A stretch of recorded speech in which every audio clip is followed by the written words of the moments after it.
Hello, hello everyone. We are going live today and we're talking about supplements for performance and health with a development specialist and research of our Clean Health Fitness Institute. And my name is Astrid. I'm the clinical health accredited practicing dietitian. So I am going to wait for Stefan Yenef for us to join us. And when he's ready, we're going to get into topics. We have quite a few questions, and one of those we're going to cover about vitamin D. We're going to look at supplements and improving quality of sleep. We're going to look at BCAAs, magnesium, perhaps some of those that you might be interested in, like johimbine or ephedrine. Those ones are quite interesting to sort of look at. Also, benefits of fish oil. Why do we need fish oils? Or do we actually need supplements in the first place? So let's wait until he joins. Just feel free to ask any questions at the bottom. And if you have any questions, anything that you want to ask us, just feel free to put them in the comments and we're going to get ready. So Stefan is there. Let's get it that request to join us. And we're going to get ready. Hi, everyone.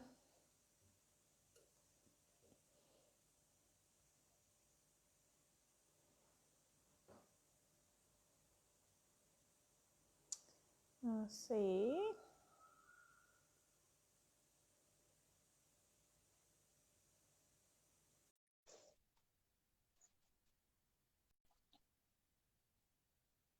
Hi, Kim. How are you? All right. He's getting ready. Let's get him on. So, while he joins us, let's look at why do we need supplements? Do we actually need them? And this question sometimes comes to us, and we sometimes can say that it is something that we might need if our nutrition is not the best and if our requirements are too high and we're not necessarily meeting all these nutrition requirements with food. There are certain supplements that are not necessarily in our diet as such, but sometimes we can get them as an aid to help us to achieve better results. So, hang on.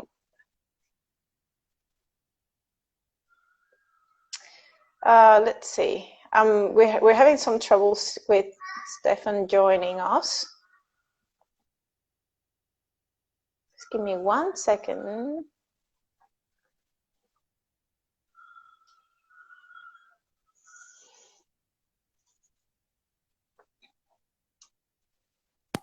Hey, it is.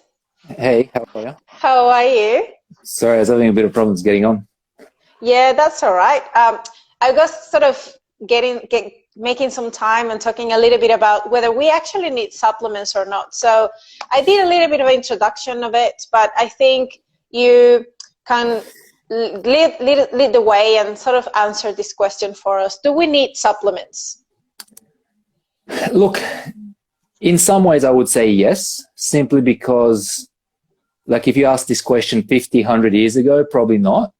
But if you look at it in today's day and age, just the quality of the food, it's highly devoid of a lot of the micronutrients just because of soil depletion. So because of that, like, there was actually a study they did where they took the 4 most common diets on the market. So they had, one was a low carbohydrate diet, one was a high carbohydrate diet, one was a mixed diet, one was a keto, like high fat diet. Every single one of those diets failed to reach sufficiency in 50%. Actually, sorry, maybe one of them reached sufficiency in 50% of the essential micronutrients. All the others failed. And the one that reached sufficiency was like the mixed diet, and that had like 55% sufficiency, which means almost half the micronutrients. We're not getting the RDA. We're not getting the recommended daily allowance for half the essential micronutrients. So just from that alone, I would say at the very least, take like a high quality multivitamin just to meet all your micronutrient requirements. Because even if you have the perfect diet, number one, who do you know that actually has the perfect diet? And number two, even if you did have the perfect diet, you're still most likely going to be deficient. So what they did in this study, they actually, as an experiment, wanted to see how many calories it would take from each respective diet to get 100% sufficiency in all the essential micronutrients. And it varied depending on the diet. It was from like 18,000 to 36,000 calories a day. Oh, wow. So because of that, I would say, yeah, you probably need supplements, at least a small amount. And on top of that, like I said, no one really has a perfect diet. We're on the go a lot of times. People are busy, they're stressed. Stress depletes a lot of the essential micronutrients out of the body. So for those reasons, I would say, yeah, at least a low amount of supplementation probably want to be looking at. Let me ask you something. How would you know, like if someone asks you, am I deficient in something and I haven't got any results from like a blood work or anything like that, how would you tell them, like, what is a safe supplementation that they could go to without knowing whether they're deficient or not, or they could be over supplementing something that they might not need to supplement? That's a good question. Look, this I would recommend. So usually when I have clients, ask them to get some bloods done to see what comes back. That's the best way to see, because the blood work doesn't lie. It tells you if there's any deficiencies. Now, if someone is unable to get certain blood work, so I use iNutrition Pro, that's our software, and through that, I can monitor their micronutrient intake. So I know from their diet how much of certain micronutrients they're getting. So for example, if I see someone and they don't eat dairy, let's say they're intolerant to dairy, and I see their calcium intake is below RDA, then I may get them supplementing with additional calcium just to make sure I push them within that RDA and upper limit range. Or if I see that they have excess amount of certain micros, whether it's through a supplement or food, maybe ask them just reduce those foods slightly, or don't take this particular supplement because you're already in excess of that micronutrient. So with the micronutrients, there is a sweet spot, so we have recommended daily allowance that's sufficient to meet the needs of about 97.5% of the population. Then we have the upper limit, which is the amount that has not been shown to cause adverse effect in 97.5% of the population. So for some nutrients, we don't have an upper limit established. For some of the micronutrients, we do. And ideally, what we want is have our clients within that range. So using some kind of micronutrient tracker that can track their food intake, or using blood work, for example. So for example, if someone is deficient in certain micronutrient, maybe for a period of time going above RDA, sometimes they may need to go significantly above RDA to push their levels up. That might be okay. Okay. Got it. And now, if we talk about the specific supplements, for example, looking at micronutrient like vitamin D, that if you have too much, it can actually cause detrimental effects on your health. Correct. What is your take on that? So, like I said, some of the nutrients have an established upper limit. So if you don't have enough of a micronutrient, you expose yourself to deficiency. If you have too much of some micronutrients, you can actually develop toxicity from excess amounts. So vitamin D, for example, is one of those micronutrients that in high doses can become toxic. So that's why it's probably, rather than using a blanket approach, the safest bet, if you haven't had any blood work done and if you're not monitoring your intake through like some kind of app that tracks your micronutrient intake, the safest bet is probably just stick with a multi, like a good high quality multi, and don't overdose any specific micronutrients. I mean, I know people use like symptoms and things like that to diagnose deficiency. It's very risky because, you can have symptoms for different deficiencies, and in different people, depending on your biochemistry, different nutrients behave in different ways. So for example, let's say you're undermethylated versus overmethylated, then folate or methylfolate, the way they behave in the body, the effect they'll have on your physiology will be completely different. So I personally don't like messing around with therapeutic doses of any micronutrients unless I have an idea of what's going on with the person's blood work. To play it safe, I usually just have them on a multi. If there's any, I monitor their micronutrient intake through the app. And if I see anything's out, I'll just try to push it within RDA level. But I don't usually supplement mega doses of anything, unless I specifically know there's a deficiency there. So that's what I'd recommend. Okay.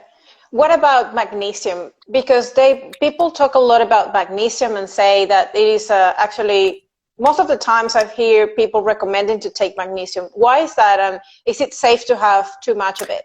Look, magnesium is responsible probably for about 300 really essential functions in the body. Take, for example, magnesium is the cofactor required to turn methionine into SAMe.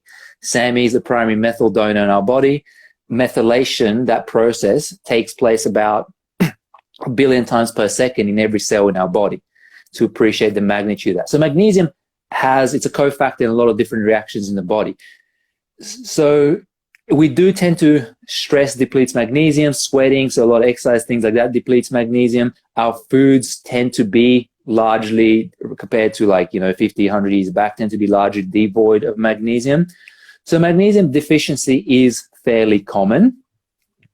And the good thing about magnesium, I guess, is it's one of the micronutrients that if you do go in excess of the RDA or upper tolerable limit, you'll just crap yourself. It's not super dangerous. So magnesium, for example, you can take relatively high doses, and if you get the runs, then you're probably having too much, back off a little bit.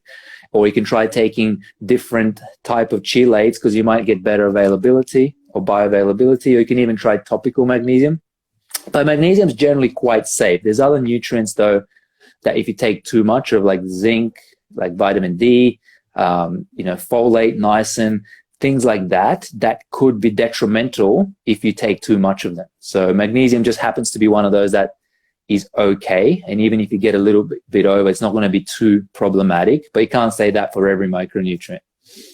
Yeah, I guess that could be the same with calcium, that if you have too much calcium, that could be a problem as well. That could be problematic. Calcium, potassium, potassium's involved in heart rhythm, so it can hyperpolarize the heart if you have too much potassium. So that's one of the ones you'd want to monitor and be careful with. Same with calcium. People have a lot of fear between taking sodium, sodium from food and things like that. And so people think about, could I have a supplement coming from a potassium supplement? Is that something that you would recommend? I have my doubts, but I would play it safe and obviously not go that route. But what are your thoughts about that supplement? About a potassium supplement? Yeah. Most people, and this is again, I can assess this through looking at people's diet and tracking their micronutrient intake. Most people tend to have excess sodium, deficient potassium intake. So most people could probably safely increase their potassium intake a little bit and reduce their sodium intake a little bit. Because, potassium is the intracellular ion, sodium is the extracellular ion, and it's involved in fluid regulation. So most people do tend to have some deficiency in potassium, but again, depending even what part of the world you're from, potassium in most countries is not available over the counter.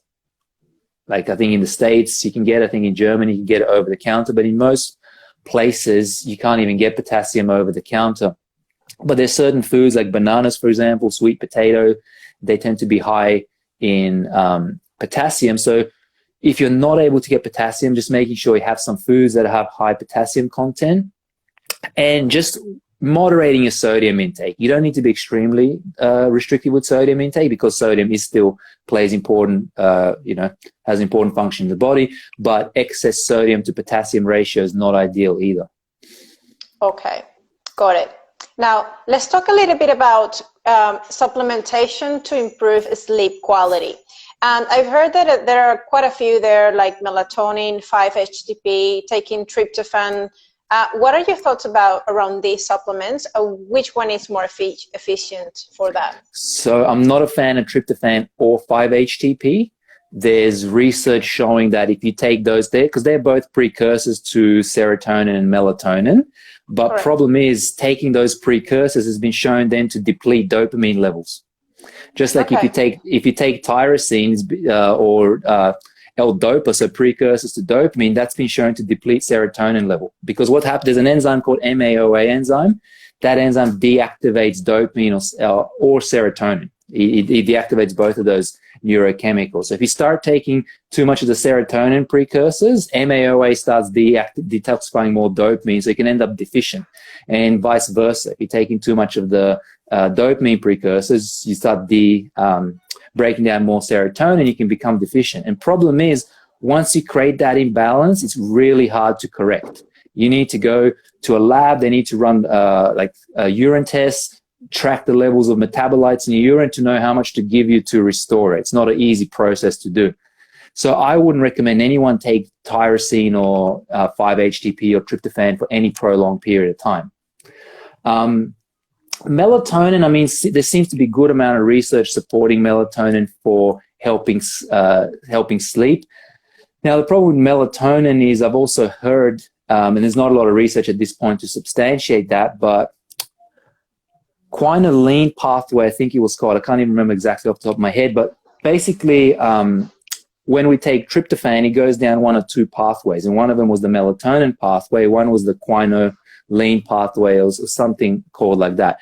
If you take too much melatonin, which is the end basically metabolite of downstream from tryptophan, you start pushing too much tryptophan, you start going back up and you start pushing tryptophan down the other pathway, and that pathway can become neurotoxic if you have too much of it. So for that reason, I'm probably not that much of a fan of melatonin long-term either. Magnesium could be a good supplement to take if you're deficient. So if you have a deficiency, taking magnesium could help. If you're not deficient, though, it probably won't do much for your sleep. In reality, what I think works a lot better for sleep, rather than trying to dose yourself with all these supplements, because in reality, we shouldn't need a bunch of supplements to knock us out to get to sleep at night. I think lifestyle management goes way further than supplementation as far as sleeping. So having a good bedtime routine, switching off your work 2 hours before you go to bed, using meditative practices, things like that, to basically switch from sympathetic state to parasympathetic state in the evening. That will do a lot more, I think, for helping you wind down and get to sleep, rather than trying to, taking the supplements like a Band-Aid. It's a Band-Aid approach to improving your sleep. So my recommendation, and I've done this with clients, and there's even meditations that you can do right before sleep. They're guided meditations. They're fantastic for sleep. They knock you out and you have a very deep and restful sleep. And that does exactly that. It helps you go from, if you're wound up. So when we're wound up, we tend to be in a high beta brainwave state. Okay. And it's, when we meditate, we basically go from beta brainwave state to alpha to theta, and then we transition to delta waves, brainwaves is where sleep takes place. Right. So that meditation is such a great tool for bringing you from those highly aroused states into those less aroused states, that helps you go from sympathetic to parasympathetic, and then helps you get to sleep. Way better than any supplement you could take for that, I think. Okay, that makes a lot of sense. And I think I agree with you. Just relying on supplements to make you go to sleep is not necessarily the best strategy. And I think a good important question that we've got a lot is whether fat burners actually work. And this is a question that probably we hear quite a lot. What are your thoughts about that? I think yes and no. Acutely, they work as far as what they do is they stimulate beta adrenergic activity. So they stimulate beta receptors. So someone just commented, I need more meditation. You definitely need more meditation. Everyone should be doing at least 20 minutes a day. But there's a saying, if you don't have time to do 20 minutes, then you should do an hour. That's a saying. But as far as the fat burners, so acutely they stimulate beta adrenergic receptors. That increases the fight or flight response. That gives us energy, drive, arousal. That helps mobilize fuel and fatty acids and stuff. So acutely, yes, they help with fat lipolysis and fat mobilization. Problem is, if we continue taking these, we desensitize those beta adrenergic receptors, and then they become less responsive. So that's the same problem with overtraining, excessive caloric restriction, taking too many stimulants, all those things that drive up adrenaline, noradrenaline activity, cortisol, these stress chemicals in our body. Yes, acutely they help with fat loss and mobilization, but prolonged exposure to them really desensitizes your system. So I typically recommend, if you want to add these to your regimen, do it at a later point in your diet, when calories have really dropped off, NEAT levels have dropped off, your energy has dropped off, just to give you like a little bit of a boost to pick you up. Do that for the last couple of weeks in your diet before you go and have a diet break. And during the diet break, you're probably best off to go off all that, reset your system and sensitivity to it. And then if you need it, you can go back into it afterwards. So I would cycle it on and off. If you had someone who is not necessarily dieting or not very active, using a fat burner would do something? It'd be a waste of time. Like they should get, let's prioritize what's most important. If you're not even in a deficit, you're going to increase your energy. You're going to take a fat burner. You're going to increase your energy expenditure a little bit, but you're still going to be taking in a higher amount of energy than you're putting out. So in the grand scheme of things, it's probably not going to do all that much. Yeah. So. Only if you sort of complement it with everything else. So again, supplement is supplements. Hey, it's the icing on the cake. You know what I mean? Exactly. It's like the icing on the, like I said, when you're at that point deep into your diet where energy levels, NEAT levels, everything's tanking, your motivation's dropping off, these supplements can really give you a quick boost and a pickup. They can help you get a couple of more productive weeks out of your diet. They may also help with, because of the strong beta adrenergic or activity, they may help with mobilizing stubborn fat. Because, stubborn fat is more dense in alpha receptors, and those receptors tend to be inhibitory in nature. So, for example, we know low amount of noradrenaline stimulates alpha receptor, and alpha receptor then blocks the release of further noradrenaline, which inhibits lipolysis. So when we have a high adrenergic response, like when we do a HIIT training session, or when we take a really strong stimulant like your Himbi or like caffeine, green tea or ephedrine, something like that, that's really has a strong adrenergic effect, that overrides that inhibitory effect of these alpha receptors. So it allows us to mobilize fat from those stubborn fat. The stubborn fat's the one that has the higher density of alpha receptors. Okay. But really, that's a small percentage of people that are dealing with that. People that are just dealing with, trying to go from 25, 30% body fat to 15% body fat, probably don't even need to concern themselves with that. They need to first create an energy deficit. They have so many energy reserves on their body as it is. They really don't need to be concerned with stubborn fat. Okay. So a follow-up question about that. Would you say that generally women, is there a connection between estrogen levels and the alpha receptors, especially in thighs and hips in women, that might make it more difficult to lose fat? Yeah, so women naturally have a higher amount of alpha receptors. So some studies show as high as 8 or 9 to 1 ratio of alpha to beta receptors in the thighs for the female. So they naturally have, but estrogen seems to upregulate or increase alpha receptors. And that's why if you look at estrogen, if you look at the literature on estrogen and body fat distribution, estrogen gets a bad rep, but estrogen actually tends to, it's not all bad. It's more of like a double-edged sword. So on the one hand, estrogen tends to improve certain blood markers and it reduces inflammation, improves insulin sensitivity, leptin sensitivity, and it tends to decentralize fat storage. So it actually tends to promote less fat around the midsection. But it does tend to increase those alpha receptors. So it tends to decentralize and promote more storage of fat around the limbs. So particularly the legs and the arms. That's why you see females have a harder time shifting the fat from those areas. And then progesterone tends to downregulate alpha receptors, tends to upregulate the beta receptors. So there's a period during the female cycle when progesterone is elevated.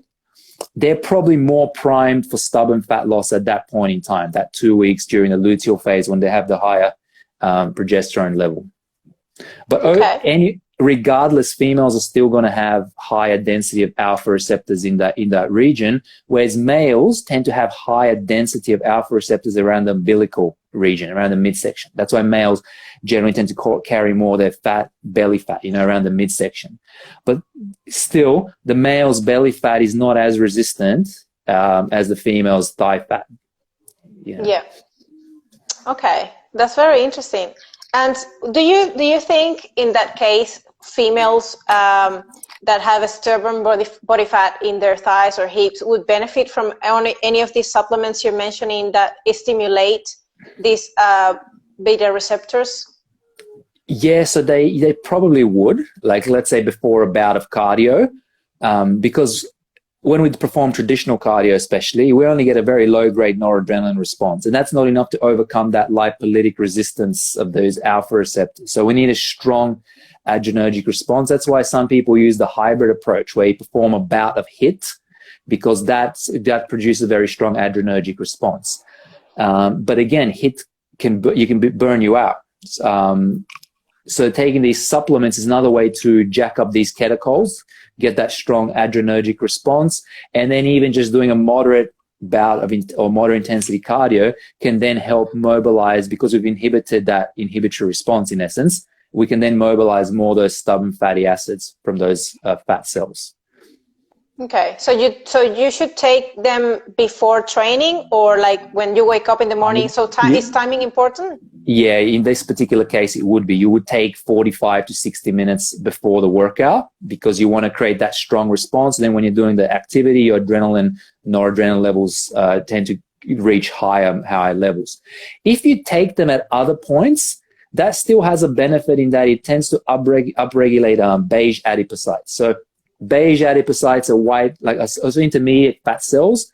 So as you know, we have brown fat, which is a thermogenic type of fat. So brown fat burns body fat to create heat. And we have white fat cell, which contains primarily triglycerides. So it's more for energy storage, whereas brown fat contains mitochondria. It's more for burning energy to create heat. Now, the amount of brown fat we have is largely genetically predetermined. Until recently, it was believed that brown fat existed, only babies had brown fat and adults didn't. But now it's shown adults also have small amount of brown fat, more around the shoulder blade, neck region. Some people genetically have more of it, which is what makes them more inefficient metabolic types. They're the people that they have higher NEAT response. They burn more calories when they move. They have a higher thermic response to feeding. In general, they burn more heat rather than store the excess energy as body fat. So they tend to be inefficient. So there is that genetic variance, but what we've now found is we have the beige adipocytes, which are intermediate cells, and certain supplements can actually, namely green tea, there's caffeine, there's also fish oil does it. They can activate these beige adipocytes and make them turn more towards brown fat. So make them increase their mitochondria and increase their capacity to burn energy. So these supplements, even if you don't take them before a workout, they can do that, which is going to have a effect on increasing metabolic rate. That's why I said they're good to take later into the diet phase when metabolic rate naturally starts to compensate. But if you want to have the effect of the alpha receptors, you want to take it 45 to 60 minutes beforehand. Okay. Would you say that like yohimbine or like ephedrine are like behave similar to caffeine, or are they more powerful, more effective? So I think someone just actually wrote it. Yeah, so is yohimbine any of the benefits for fat loss? So I used to think until recently that yohimbine was an alpha antagonist. In other words, I thought yohimbine blocked the alpha receptors and it worked through a different pathway, but it actually doesn't. Yohimbine is actually just a very powerful stimulant. And yohimbine creates a very strong noradrenaline response, and that response is enough to overcome the inhibitory effect of the alpha cells. That's the way yohimbine works. Actually, there's other pharmacological, which to me, this is something that's very, very weird that it hasn't caught on yet in the bodybuilding scene, but there's other pharmacological alpha antagonists that you can take, and they block the activity of these alpha receptors. Interestingly as well, fatty acids. So when you saturate the blood with fatty acids, that has a natural inhibition of alpha receptors. They did one study where they compared acute ingestion of fatty acids with a pharmaceutical alpha receptor blocker, and there was no additive or cumulative benefit by having the alpha receptor blocker with the fatty acids. They had the exact same response with or without it, which means fatty acids was able to 100% block those alpha receptors. So that's why possibly when you're on a low carb diet and you've transitioned to using fatty acids for fuel, and you have a high amount of fatty acids circulating the bloodstream, that creates a natural inhibitory effect of these alpha receptors. So that's why sometimes you see, especially with women, they notice on a low carb diet, it's easier to shift that stubborn fat, that last bit of fat. Okay. And that could be because of that inhibitory effect of the fatty acids on the alpha receptors. Oh, very interesting. I didn't know that, so good to know. And what about ephedrine? Is it similar or different? Yeah, so ephedrine's a very strong stimulant. I don't believe ephedrine is available over the counter anymore. Yeah. But it's a very strong beta agonist. It's a very strong stimulant of beta receptors. So it'll do the job. Yohimbe, I think in some places it's available. So you can grab it in some places, even like in Australia, I think it's available in Canberra. I think I've seen it. Yeah, you can ship it. You can try shipping it about half the time. It'll clear customs. But yeah, Yohimbe, some places available, some places it's not. Ephedrine, I believe, I'm pretty sure it's been banned or off the shelves now across the world. But it is a very strong stimulant.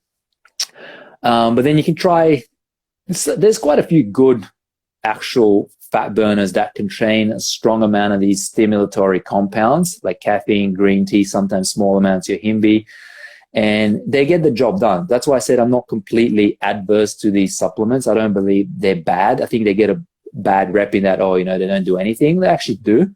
But it is a very, like I said, acute response, and they can be easily abused, just like HIIT training can be easily abused because this constant chronic overstimulation of these adrenergic receptors, and they'll become downregulated. And then once they're downregulated, they become unresponsive. That's why the body becomes so unresponsive to fat loss, because it's hard for the body to mobilize fuel.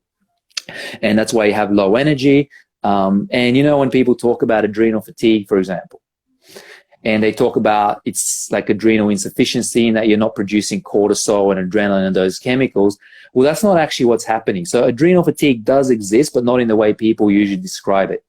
What actually happens is your cortisol, noradrenaline levels may still be normal or even elevated, but the receptors are no longer responding to it. And because of that, you start getting the symptoms of low energy and all the symptoms associated with adrenal fatigue or chronic fatigue. So that's why you don't want to overdo the supplements. You don't want to overdo like HIIT training. Like even resistance training is not as bad as when it comes to aerobic training as far as desensitizing these receptors. But there's even been studies in resistance training where 2 weeks of maxing out every day can downregulate these receptors by about 40%. Okay. And so in terms of the frequency then, how would you cycle if you were taking like a fat burner, for example, or these stimulants, how would you cycle it so it does the job, but it doesn't get to provoke a blockage or like a non-response?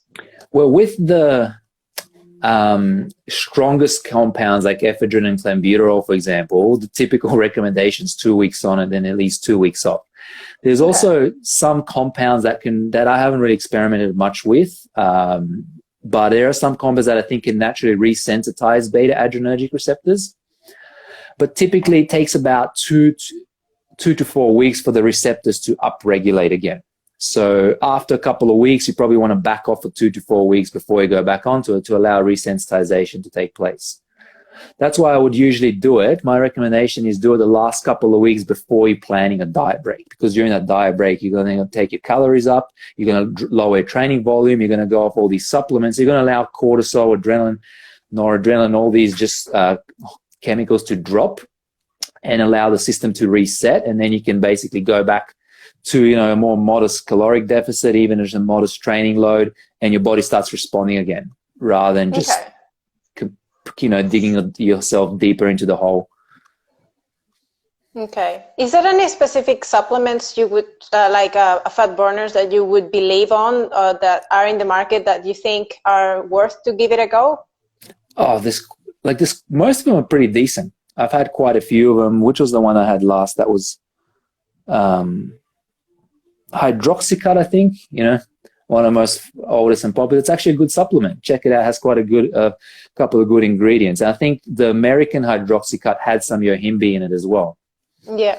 I think Lactosix is another one. Yeah. So I think they're all pretty good. Most of them use caffeine. Caffeine's well proven in research. There's green tea, well proven research. was another one, was it forcicillin, something like that? That compound that had stimulatory effects, cane, pepper. So most of them contain like a mix of these compounds that's what they do. They basically stimulate those beta adrenergic receptors. Sounds amazing. Let me ask you one more question and I will let you go. So, no worries.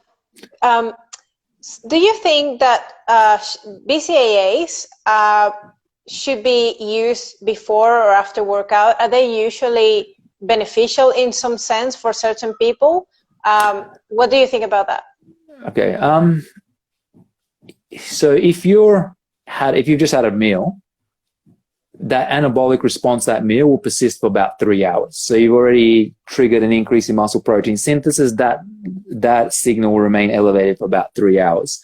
If you're training within that time, and me personally, I would have a meal. I recommend between 1 to 2 hours and then training, because that way 1 to 2 hours, you're giving enough time to digest the meal and you still have nice stable blood sugars. I personally don't like leaving more than 3 hours in training, just because blood sugar levels drop and then I don't have good energy to train anyway.